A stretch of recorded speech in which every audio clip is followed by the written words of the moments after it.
I've been a dedicated user of Radeon graphics for over 5 years now. I've started with the Vega 56 Sapphire Pulse, upgraded to the 5700 XT, and now I'm using the powerful 6950 XT. As a competitive FPS gamer, achieving the highest FPS possible to match my monitor's refresh rate is crucial. I've spent countless hours watching YouTube videos and reading Reddit threads to gather information on AMD Adrenaline settings. With years of experience under my belt, I'm here to share with you the ultimate settings that will take your gameplay to the next level. If you're passionate about shooters and want the lowest input lag and highest frame rates, look no further, you're in the right place. Let's start by mentioning that I don't opt for the full install when installing drivers. Instead, I always choose minimal install. I don't undervolt my graphics card, nor do I use Radeon Real Live, so I don't need those extra features in my system. It's worth noting that selecting minimal install not only keeps your system neat but also slightly reduces the so-called system latency, contributing to a smoother gaming experience. By focusing on what really matters, you'll be able to get the most out of your AMD graphics card and enjoy top-notch performance in your favorite games. Settings. The first and only adjustment you'll want to make in the System tab is to set the update check to manual. There's no need for automatic updates here, as it will avoid unnecessary connections to the AMD server for checking if your drivers are up to date. Additionally, it's a good idea to change the preferred software version to recommended. Besides, this tab mainly consists of a wealth of information about your system, GPU, and CPU, so there's not much else to tweak. Graphics. Radeon Super Resolution. I don't utilize the upscale feature because I always play at 1080p resolution. So, if you're not gaming in 1440p, I would definitely recommend disabling this option to ensure optimal performance at your chosen resolution. Radeon Anti-Lag. This one is very important and you need to understand when using it is beneficial. Radeon Anti-Lag is similar system to NVIDIA Reflex. It is designed to decrease input lag, particularly in situations where the frame rate is lower than your monitor's refresh rate, when it drops below the monitor's refresh rate, or when the GPU usage is above 85%. It's reducing the delay between your input actions like mouse movement and the corresponding response on the screen.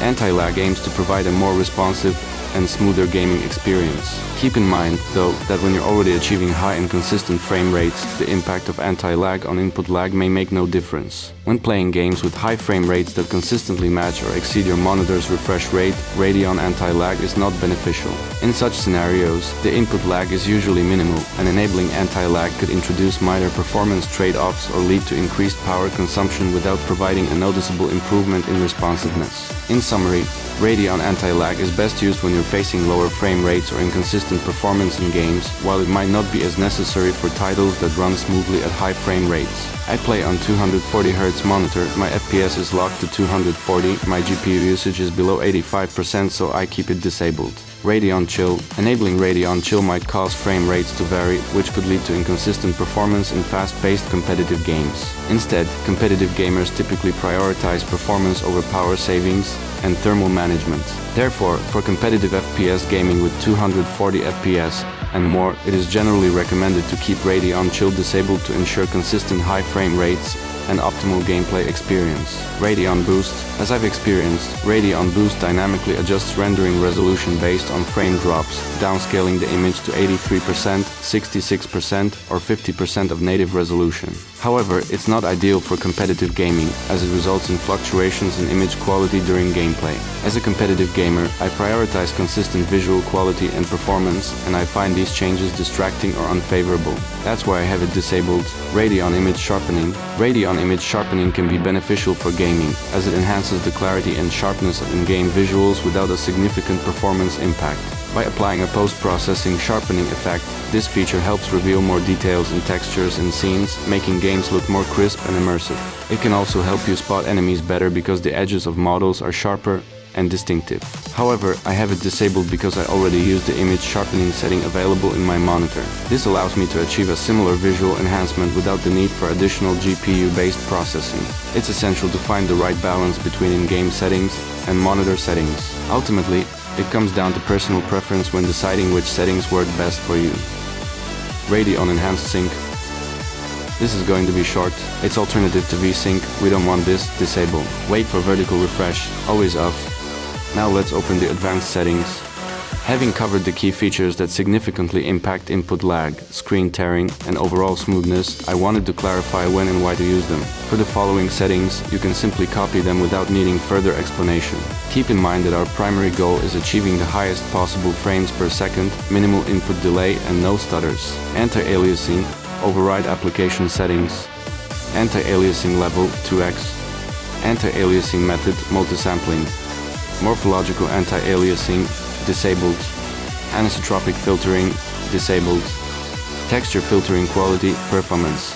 Surface format optimization enabled. Tessellation level off. Helping L triple buffering disabled. 10-bit pixel format disabled. Resetting the shader cache can be beneficial in certain situations. The shader cache stores compiled shaders on your hard drive to help reduce load times and stuttering in games. Over time, the cache can grow, become fragmented, or store outdated shaders that may cause issues with game performance or stability. Resetting the shader cache can be helpful in these situations. Driver updates ensures the use of recent and optimized shaders after major driver updates or GPU changes. Performance issues are stuttering. Resolves in-game performance problems, stuttering, or graphical glitches by forcing GPU to recompile shaders. Game crashes. Addresses game crashes due to corrupted or outdated shaders in the cache, improving stability. Personally, I do it every time I install new drivers. I have to add that resetting the shader cache may initially cause longer load times, but these return to normal once shaders are recompiled and stored. Display. Here we have a very important setting, AMD FreeSync. Radeon FreeSync is a technology developed by AMD that synchronizes graphics cards' frame rate with monitor's refresh rate. This eliminates screen tearing and reduces input lag, making games smoother. To use FreeSync, you need to have a monitor that supports the technology. To make it work, you have to make sure to cap frame rate 3 or 4 frames below your monitor's refresh rate.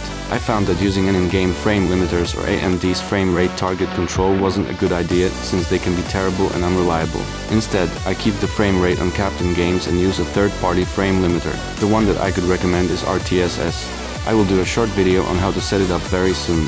After doing some tests with NVIDIA LDAT device that is for measuring input delay, I will provide you the best setting for lowest input lag for competitive games. Set up no frame cap in game. Use RTSS to cap frames to your monitor refresh rate, turn FreeSync on, and Radeon Anti-Lag off.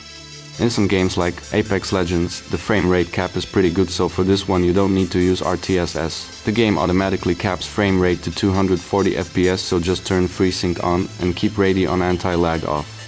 The rest in this tab you can just copy from what you see on the screen. Virtual Super Resolution disabled. GPU scaling disabled. We don't want to upscale or downscale anything if we are running game in 1080p. Last tab is the Preference tab. I disable everything. These settings will give you the maximum achievable FPS that your PC can handle, along with the lowest input lag possible.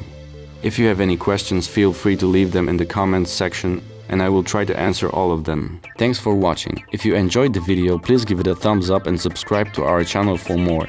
See you in the next one.